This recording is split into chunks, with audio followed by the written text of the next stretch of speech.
چند روز پیش باز توی دانشگاهی یه جوان یه سوالی پرسید که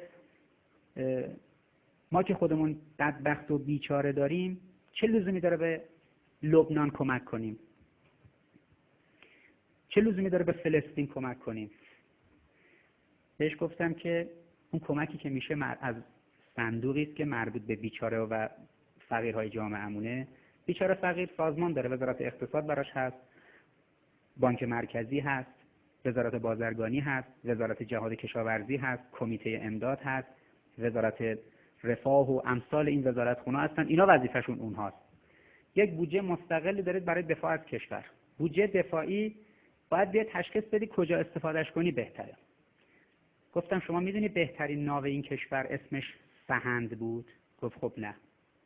گفتم میتونی بری عکسش رو تو اینترنت پیدا کنی وقتی سال 66 از داخل تنگه هرمز از بندر عباس خارج شد، 20 کیلومتر جلوتر نرفته از فاصله 150 کیلومتری هواپیمای A6 آمریکایی با موشک‌های هارپون از 150 کیلومتری زدنش، اصلا نفهمید از کجا خورده. و اون عکسی که می‌بینید یک تراژدی در تاریخ مردم ایرانه. اون عکس یک عکسی که آمریکایی‌ها ازش منتشر کردن که از بالا گرفتن داره میسوزه و فریگیت سهند جمهوری اسلامی سراسر آتشه. من این عکس رو دارم. موقعی که میخوام حقایق تلخ کوتاه آمدن رو و جلوی دشمن ذلیلانه برخورد کردن رو دقت کنم، این عکس رو بهش نگاه میکنم، یادم میاد که اون روزی بود که شما مجبور بودید تو این جاده ساوه یه جایی هست به اسم شهید جولایی، کارخونه است که قایق درست میکنه. قایقاش الان قیمتش 5 میلیون تومنه. 2 تا بشکه 200 لیتری بنزین میدادید به 2 تا آدمی که زیر سوم راهنمایی سواد داشتن، با یه راکت کاتیوشا میگفتی هر نفتکشی دیده توی خلیج فارس بزنید. اگر با هواپیماهای پیشرفته، ناوهای پیشرفته اینقدر به عراق کمک کردن، آمدن آمریکایی‌ها و انگلیسی‌ها تو خلیج فارس کمکش کردن، 330 تا نفتکش و کشتی باری زد، کشور ما 400 تا نفتکش و کشتی باری رو زد. یعنی اگه قرار شد اصطلاحاً بهش میگن کنتراباند، قطع خطوط مواصلاتی دریایی، تجارت ما مختل بشه، تجارت همه مختل بشه. اون رو البته اون ناوهای سنگین نزدن. یه قایق 5 میلیون تومانی، آدمی که دانشگاه افسری نرفته بود، زیر سوم راهنمایی سواد داشت. هر وقت از سراح افسری عبور میکنید، اون پایین سراح افسری عکس 5-6 تا جوون رو زدن. اینها همونایی هستن که تو 3 مرحله درگیری با ناوهای آمریکایی تلفات سنگینی با آمریکایی وارد کردن و هلیکوپترهای معروف NJ دیفیندر آمریکایی ها رو منهدم کردن. یک 20 دقیقه 25 دقیقه از عملیاتشون فیلم واقعی وجود داره که فکر نمی‌کنم حالا به این زودی ها تلویزیون ما یه موقع اینا رو پخش کنه.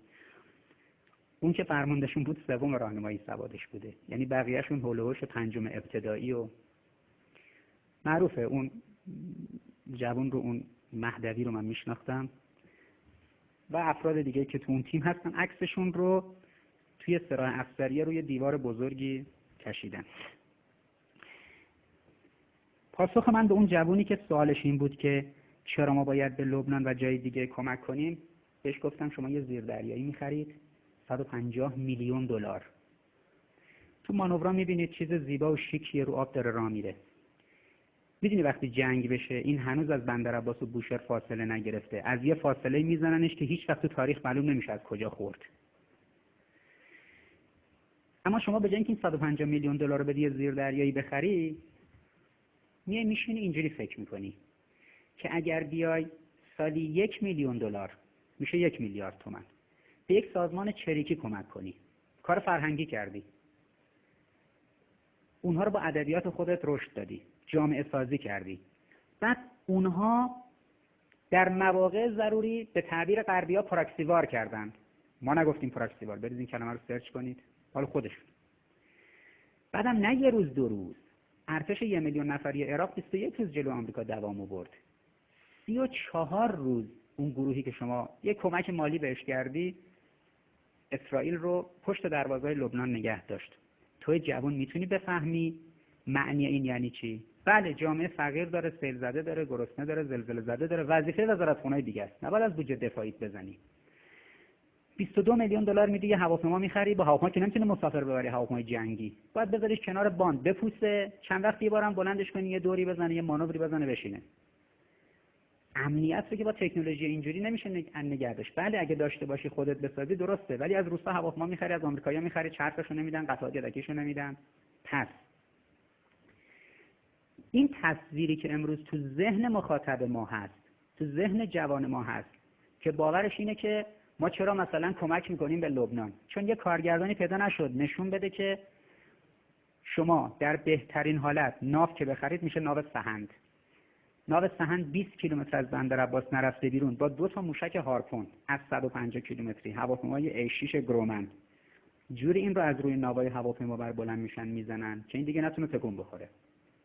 اما همون ناو هواپیمابر از اینکه 2 تا قایق آشورای 2 تنی که سطح بکارگیریش آموزشش 24 ساعت، دانشکده افسری هم نیاز نداره، و نوع خطری که این قایق برای اون ناوهای پیشرفته داره. ما 6 تا رزمناو خریدیم از آمریکایی‌ها قبل از انقلاب.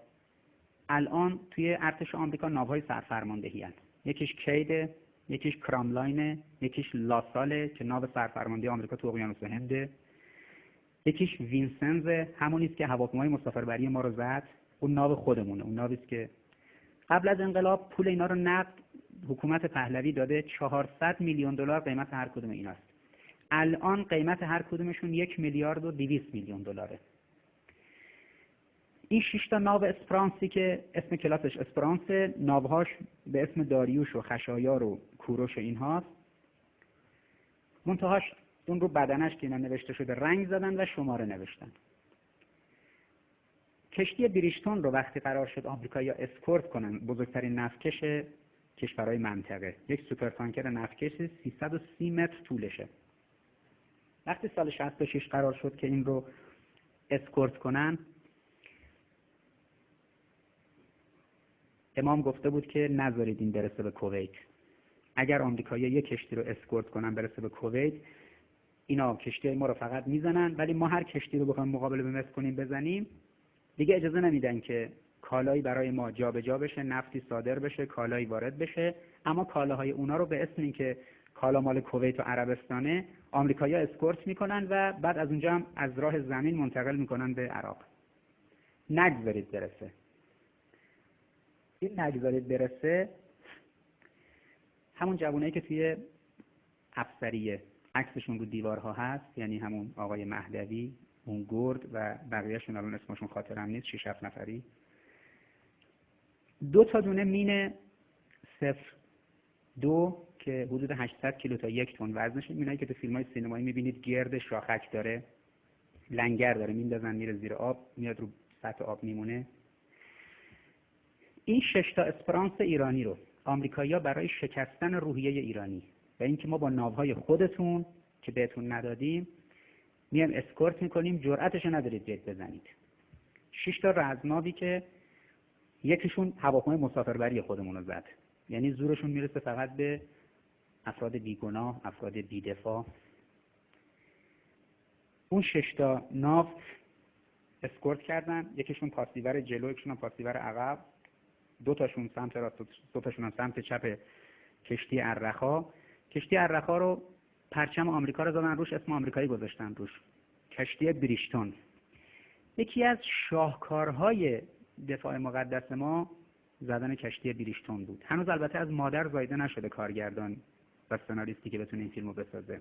هر وقت از اون سمت سرای افسری رد شدید، انتهای اتوبان افسری وارد اون سرا که میشید، این دست عکس اون افراد رو که دیدید، اینا اون 5-6 تا آدمی هستن که زیر سوم راهنمایی سواد داشتن و اینها رفتن دقیقاً یه جای این مینها رو ریختند که به ناوها نخورد ولی به کشتی بریشتون خورد و کشتی بریشتون، اون ناو چون اون مین چون 1 تن مواد منفجره داخلش هست، کشتی 330 متری رو جر دادنش و پاره کردنش فرض کنید 2 برابر این سالن بدنه اون نفتکش جر خورده بود. عکس این رو مجله تایم و نیوزیک روی جلد چاپ کرده بودن.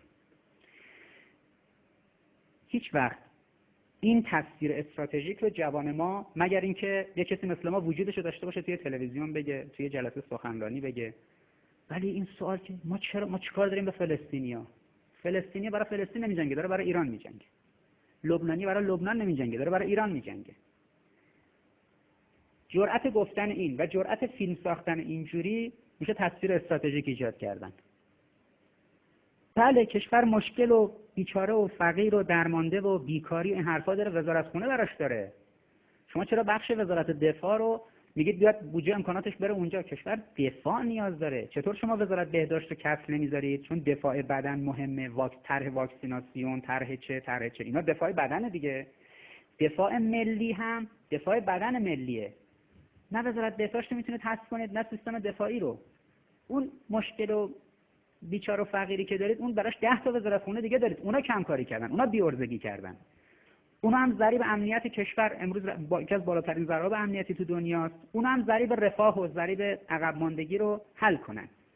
این مثال هایی که میزنم و از نمونه هاش صدها مورد وجود داره. متاسفم از جامعه نویسندگان، متاسفم از جامعه هنری، متاسفم از این افرادی که ما باید بیایم مثلا بنشینیم اینجا این نکات رو تدریس کنیم، این نکات رو آشنا کنیم. یعنی جوانهامون رو بگیم آقا این فیلمی که می‌بینید 3000 قسمت سریال بشینیم ببینید، بعد بگیم این قسمتی که شما اینجا رو می‌بینید یک کسی وجودش رو داشته باشه، جرأتش رو داشته باشه، اطلاعات خام شما بهش میدیم بشینه سناریو بنویسه، فیلمنامه بنویسه، فیلمشو بازی کنه.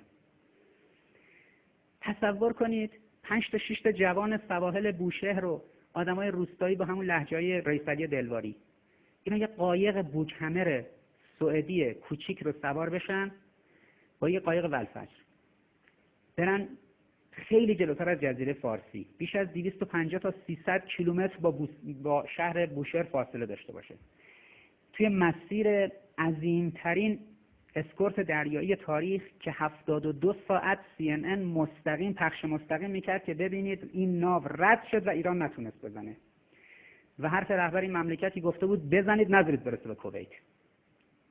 زدنش.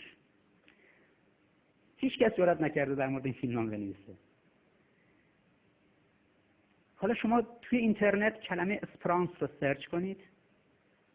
کلمه اسپرانس رو که سرچ کردید تو کلاس اسپرانس 6 تا ناو میاد. ناو وینسنت رو سرچ کنید. یک کلاس از ناو لس آنجلس. اونا اسمش تو همه جای دنیا اسم شهرها رو میذارن روی ناوها.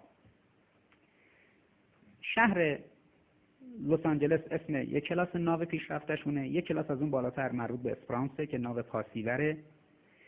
ویژگیش اینه که 5 حوزه میتونه بجنگه: با زیر آب، با هوا، با هواپیما، با زیر آب، با زیر دریا، یا تو سطح با ناوها. میتونه علیه خشکی‌ها و سرزمین‌ها بجنگه و به طور جدی نیرو امکانات پیاده کنه. کلاهک اتمی حمل میکنه، موشکایی که میتونه حمل کنه موشکای کلاهک اتمیه. یه دونه از اینا هست، من اینو از نزدیک توی دریای عمان دیدم، تیکوندراگا. 2 تا راکتور اتمی موتورشه، 1 میلیون مایل دریایی. این بدون نیاز به سوختگیری تو جنگ‌های اتمی حرکت میکنه. یعنی انقدر یخچالاش مملو به امکانات میشه، انقدر در واقع تواناییش بالاست، وسط اقیانوس‌ها میمونه، جنگ اتمی بشه، همه سرزمین‌ها نابود بشه، این نیاز به این که بیاد توی ساحل و سوختگیری کنه چیز دیگه داشته باشه نداره. برید عکساشو ببینید. در اسکورت اون 6 تا ناو کشتی بریشتون رو که هدف این بود، اونا بعد اینو سالم میرسوندن به هدف. عکس زیبایی که یا تایم بود یا نیوزویک، خاطرم نیست، یکی از این دوتاست. موقعی که احساس خطر میکنن و تمام خبرنگارا رو از روی این ناوها با هلیکوپتر منتقل میکنن به سواحل رأس و تنوره عربستان، وقتی این هلیکوپتر بلند میشه یکی از خبرنگارا از بالای عکسی گرفته، این جهت کشتی بریشتون به سمت کویت، اون سمت در 300 کیلومتر ساحل ایرانه، این سمت هم ساحل عربستان. ناوهای پاسیور خب طبیعتاً چون 150-60 متر طولشونه از اون ناو کشتی 300 متری کوچیک‌ترن. این که داره تو آتیش میسوزه داره غرق میشه، اینا آمدن 6 تا اسپرانس آمریکایی اومدن پشت این سنگر گرفتن به این خیال که موشک ایرانی اومده خورده به این. اگر موشک دیگه ای آمد خورد اینا پشت این سنگر گرفته باشن. این تصویری است که روی جلد مجله حالا یا تایم بود یا نیوزویک، حالا تو سال 66 رو اگر تابستون سال 66 رو این آرشیوهای مجله تایم و نیوزویک رو بگردید میتونید این رو ببینید. خیلی دشوار فیلم واقعی جنگی ساختن. ما که نمیگیم مثل این افسانه پردازی کنید نشون بدید به ایران حمله اتمی شده. میبینید نقشه چاپ میکنن توی دنیا که به ایران از خاک آمریکا حمله کردن، اسرائیل حمله